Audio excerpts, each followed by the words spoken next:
အပ်တော့ဘူးပြန်ဖြုတ်မယ်ဆိုလို့ရှိရင်အခုနံပါတ်2ကိုဖြုတ်ပြမှာဖြစ်ပါတယ်နံပါတ်2ကိုဖြုတ်မယ်ဆိုလို့ရှိရင်ဒီ control mode ကိုပေါ့နော် manual ကိုထားမယ်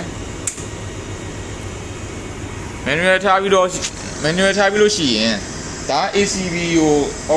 open close လုပ်တဲ့ close ဖြစ်ပါတယ်ဒါကကြတော့ governor ကို lower and right governor ဒီ frequency အနှိမ့်မြင့်လောက်တာဖြစ်ပါတယ်ဒီ governor ကိုအတိုးချလောက်တာဖြစ်ပါတယ်အဲ့တော့နံပါတ်2ကိုအခုချမယ်ဆိုလို့ရှိရင် kilowatt ကိုဒီဘက်ကိုဆွဲချမယ်ဒီကောင်ကို kilowatt ကိုမြင့်ပေးမှာဖြစ်ပါတယ်အဲ့တော့ဒီ kilowatt အတင်ချကိုဒီကောင်နဲ့လုပ်မှာပါ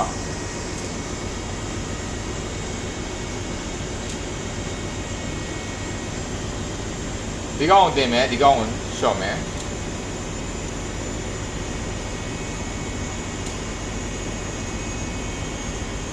ဒီလောက်ဆိုရပါပြီဒီလောက်ဆိုလို့ရှိရင် ACB ဒီ clock ကိုဆွဲပြီးတော့ open position ကိုဒီလိုလှည့်လိုက်မှာဖြစ်ပါတယ်ဒီ open ဘက်ကိုလှည့်မှာဖြစ်ပါတယ်ဆွဲမယ်ဒါဆိုရင်ဒီ ACB ပြုတ်သွားပြီဖြစ်ပါတယ်အဲ့တော့ synchronize ဒီ parallel operation ကိုပြန်ပြီးတော့ဒီနံပါတ်2ကို ACB close လုပ်မယ်ဆိုလို့ရှိရင်ဒီ ACB close လုပ်တဲ့နည်းကိုပြမှာဖြစ်ပါတယ်ဒီ control mode ကို manual ကိုပြောင်းထားမယ် manual ကိုပြောင်းပြီးလို့ရှိရင်ဒီ